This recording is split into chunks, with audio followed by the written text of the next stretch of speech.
Does the Power Wagon have flex? Well, looks like she does, boys. Looks like she does.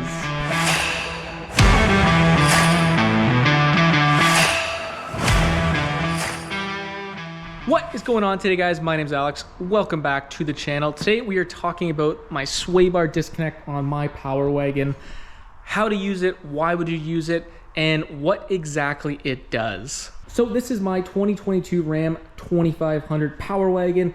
It comes standard with a front sway bar disconnect. Now there are some other vehicles that come with this option. I believe the Jeeps do. I believe some Ford pickup trucks do, although I'm not too certain, as well as the Ford Bronco. So it is becoming a little more popular. Now, the reason why more off-road focused vehicles have the option of a sway bar disconnect is because it allows your vehicle to have more wheel articulation. And by having more wheel articulation, you allow your vehicle to have more wheels on the ground or more wheels with traction, therefore giving you a better off-road experience. I'm not gonna go into too much detail on what a sway bar actually does, but basically it helps on-road handling. It helps to control body sway as well as control on the road. However, off-road, a sway bar can be very limiting. So that is why having this feature is kind of nice, because you can still have some on-road handling ability when the sway bar is fully locked up. However, if you want to take these off-road focused vehicles off-road, let's say, you can have the ability to unlock that sway bar and therefore give yourself a little bit more off-road capability, which is nice. So for those of you who don't know, this is the sway bar right here. So you can see this is the actual sway bar disconnect section, and the sway bar is attached to each side of the vehicle, and that is what your sway bar disconnect looks like. I figured I would show you guys how much of a difference a disconnecting sway bar actually makes to the articulation. So what we're gonna do later in the video is lift this wheel all the way up with the sway bar connected, and then we will drop it, and then we will lift the wheel all the way up with the sway bar disconnected, and we will see how far we can lift this wheel in the air before any one of these tires also comes up. Ideally, what we wanna see is that this wheel can be lifted higher without any of the wheels coming off the ground. But before we do that test, I figured I would show you guys how exactly that little mechanism works down there to disconnect the sway bar as well as reconnect it. So this is my very to scale replica of the front sway bar on the Power Wagon. And as you guys can see, when it is connected together here with our mechanism, the sway bar moves as one unit. However, when we want to come and disconnect the sway bar, what happens in our little mechanism here is that there is a sliding clutch represented by this nice piece of cardboard. And basically what happens is this sliding clutch will just slightly move over, therefore unlocking these two sections of the sway bar. And then the sway bar is able to move freely and not act as one unit, therefore giving you guys a lot more articulation in the front end. So how do you reconnect the sway bar? So each end of the sway bar will have teeth on it, and if we put our sliding clutch back in place here, when these teeth line up perfectly, this sliding clutch can then re-engage and therefore lock up your sway bar here. And that is the bare bones mechanism of what is actually going on inside your disconnecting sway bar. So to further my little example there, I figured we'd draw a line on the actual sway bar, and I'll show you what I mean. Like I said, I've drawn a line on the sway bar on both sides here. Obviously, we've drawn a line on the actual sway bar disconnect mechanism here. Now, what I'm gonna do is I'm gonna drive around our bumpy parking lot here, and you will see that these lines do not necessarily break. I know they're not 100% perfectly straight, but I think you guys will get the point. And then I will disconnect the sway bar, and hopefully with the bumpy parking lot, you will see that these lines start to break from each other when the sway bar is actually disconnected and the two portions of the sway bar are floating, you know, no longer connected. So let's do that.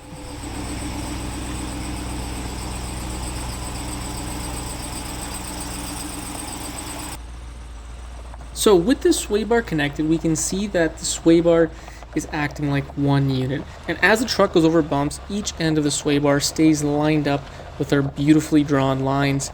and does not deviate from them. And that is exactly what we would expect. Now, with the sway bar disconnected, we see even on these small bumps, the sway bar is moving and flexing separately.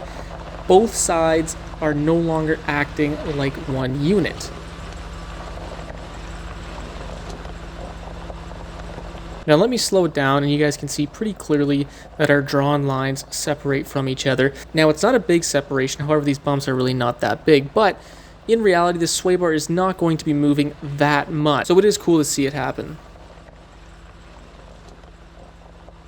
Alright, so how do you disconnect your sway bar? Now, that may seem like a very easy question because there's simply just a button and you're going to press it. However, there's a little bit of a process. On TFL, when they were testing out the Power Wagon against a couple of other trucks, they could not get the sway bar to disconnect no matter what they did. So there is a little bit of a process in order to get it to disconnect. Now, ideally what you need to do is make sure the truck is on a relatively flat plane because you don't want any torque on that actual sway bar or else that sliding clutch will not slide over nicely. If you're on a flat ground and it still won't disconnect, what you probably need to do is just drive a little bit and get that sway bar just to move just a little bit and therefore just slide that sliding clutch over, therefore disconnecting. So in most situations, what you need to do is just put the truck in drive and just drive a little bit, maybe turn slightly, and you should have that sway bar disconnect no problem. Now, to reconnect a sway bar is a lot like when you disconnect it. Same things apply. You want to be on a relatively flat ground, and if it will not reconnect, simply just drive the truck forward a little bit and get that sway bar just to wiggle around a little bit and hopefully slide that clutch back over, reconnecting the whole unit. All right, so we're in four-wheel drive high. Let's go ahead and try and disconnect this sway bar, shall we? So we'll hit the old button there.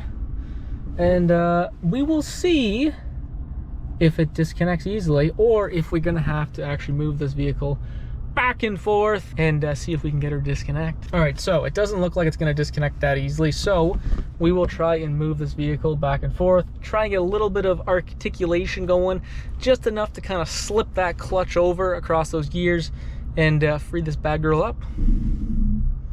Oh, here we go.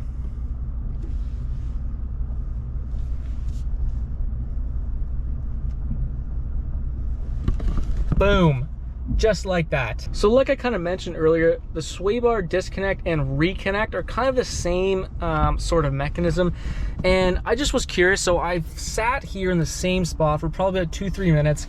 And yes, the sway bar is not going to reconnect. So basically what you're gonna have to do is move the vehicle and try and get those wheels just to articulate a little bit and kind of free up and untorque that sway bar, and then the clutch will just slide over nicely and we'll go from there. So let's try it. Let's go into drive. Let's just go nice and slowly.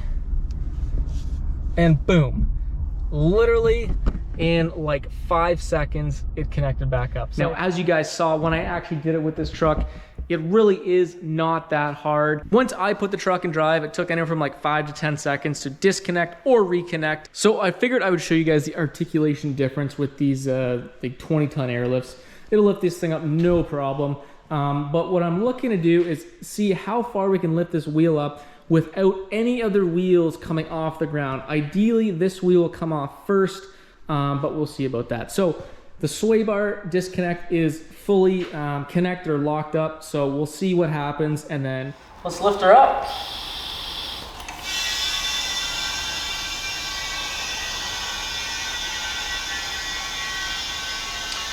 Up we go!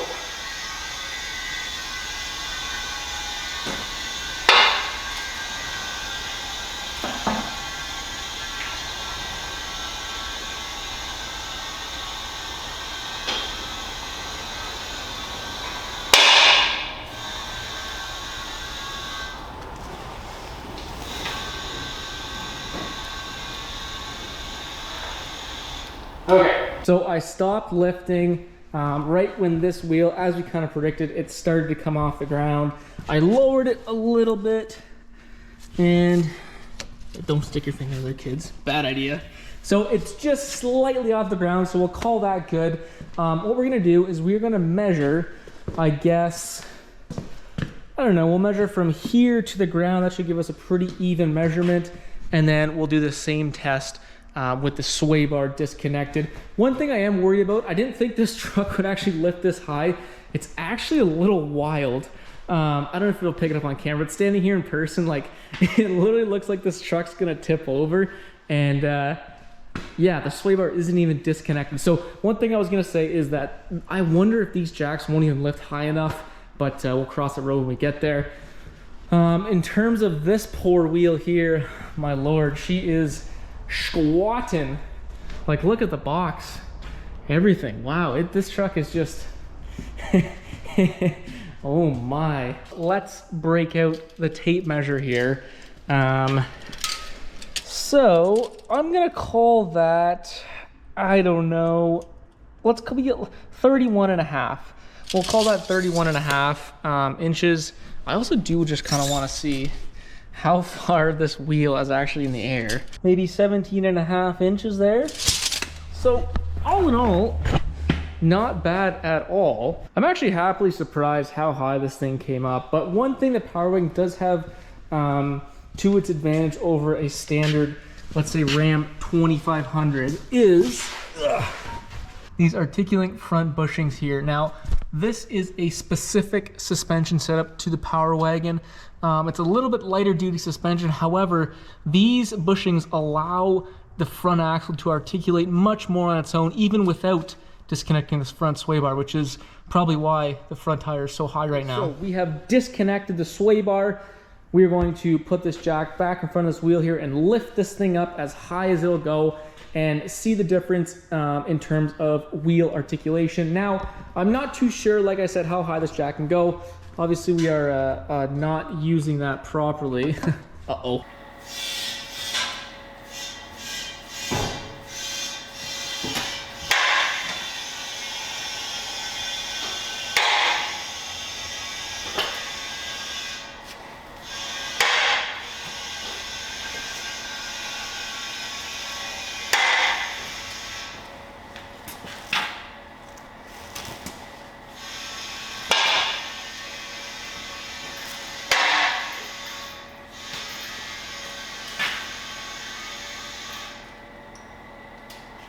Okay, so there we go. So once again, that wheel is the first one that came up. It's just barely above the ground, just like last time. First thing I noticed is that this wheel, I can tell, is much more cambered in than with the sway bar disconnected, or sorry, connected there. And yeah, wow, there's just a lot of flex here. I don't know, again, I don't know if the camera's gonna pick it up, but looking at it in person, this truck is bending. There's a lot of flex. So let's get the tape measure out and see if we have any difference in height. So I'm gonna call that 32.5 inches. So a little bit higher there. Good to see, good to see. And as we can see, yeah, we've gained about, I'm gonna call it about an inch, maybe an inch and a half there. So we have gone up a little bit. Now, traditionally, to test your articulation, there is a ramp and you drive up it. Now, obviously, we don't have that set up here. We just have a jack lifting the truck stationary. I don't know if that's going to negatively impact this test or positively impact this test. However, we did get better results with the sway bar disconnected. So I think we're on the right track. Visually, it does look like the front axle has a lot more articulation, which is what we would expect. Now, take you guys around the truck here. She is flexing hard there. You guys can just see the box is completely just, you know, tilted to the side there. This wheel is, well, she is what we call bottomed out right there. And then, oh my gosh, look at this. Look how much angle is on there. Like, it's almost like only half the wheel's actually touching the ground, which is cool. So, I mean, look at that. That is cool. Let's see if the door's open. Oh, yeah. Oh, yeah. Plenty of strength in the frame. Door's still open at max flex. That's what we want to see. Well, guys, I hope you liked the video, and I hope you guys learned a little thing or two about sway bar disconnects and how they are kind of cool features on these off-road focused vehicles. Now, in terms of the Power Wagon, who knows? I'll have to review the footage to see if the sway bar actually was rotating on camera there. I think realistically the Articulink front control arms there are what's really important with this truck. I think that's what drives a lot of the articulation, but it is a nice bonus to have that front disconnecting sway bar for just that extra bonus articulation. If you guys did like the video, don't forget to leave that thumbs up. And if you like cool stuff like this, don't forget to subscribe. We'd love to have you guys on board. Anyways, enough of me. We'll see you in the next freaking video.